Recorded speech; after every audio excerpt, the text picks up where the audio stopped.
की महिमा हो। आप सभी को जय मसीह की। दैनिक एक मिशनरी जीवन में एक बार फिर मैं आपका स्वागत करती हूँ एक नई मिशनरी के साथ। आज की मिशनरी में हम ध्यान देंगे अमांडा स्मिथ के जीवन के बारे में। इनका जन्म 23 जनवरी 1837 ईस्वी में संयुक्त राज्य अमेरिका में मैरीलैंड शहर में हुआ। इनकी मृत्यु 24 फरवरी 1915 ईस्वी में हुई। मसीह सेवा कार्य भारत, इंग्लैंड, अफ्रीका।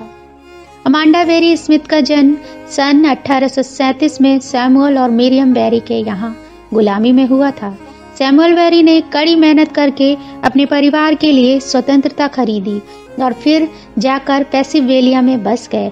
अमांडा को घर पर स्कूली शिक्षा मिली थी क्योंकि उन दिनों में अफ्रीकी अमेरिकी बच्चे के लिए नियमित स्कूल में उचित शिक्षा प्राप्त करना बहुत कठिन था।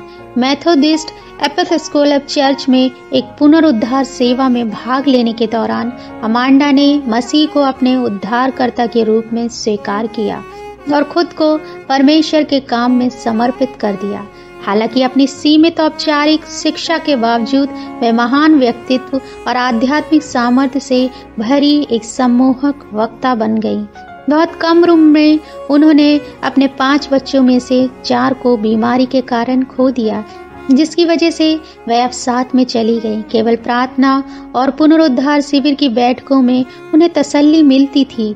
सन 1879 में अपने पति की मृत्यु के बाद उन्होंने पूरी तरह से चर्च की सेविकाई में खुद को निमग्न किया।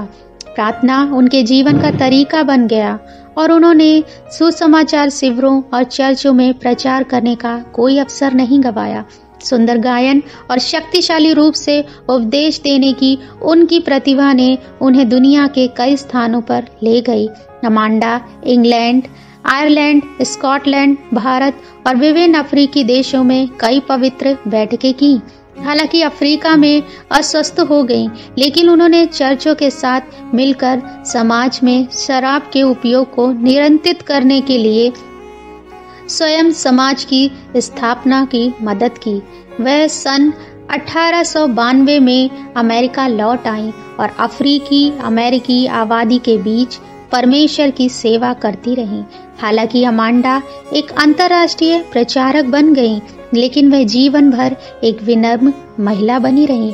उन्होंने स्वयं से कपड़े पहने और अन्य महिलाओं को अपने जीवन के हर पहलू के माध्यम से प्रभु का प्रदर्शन करने के लिए प्रोत्साहित किया।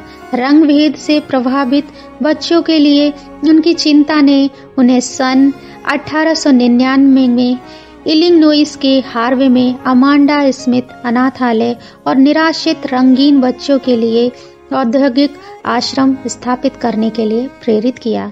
उस संगठन ने रंग भेद से पीड़ित बच्चों को आश्रय प्रदान किया और उन्हें आत्मनिर्भर बनने के लिए प्रशिक्षित किया। अमांडा सन 1915 में उस संगठन की जिम्मेदारी से सेवानिवृत्त हुई और 75 वर्ष की आयु में प्रभु के साथ रहने चली गईं। प्रिय, क्या आप अपने जीवन के हर पहलू में अपने प्रभु का प्रदर्शन कर रहे हैं? हे प्रभु, मुझे संयम के साथ रहते हुए हर प्रयास में आपकी महिमा करने में मदद करें। आमीन। प्रभु आप सभी को आशीष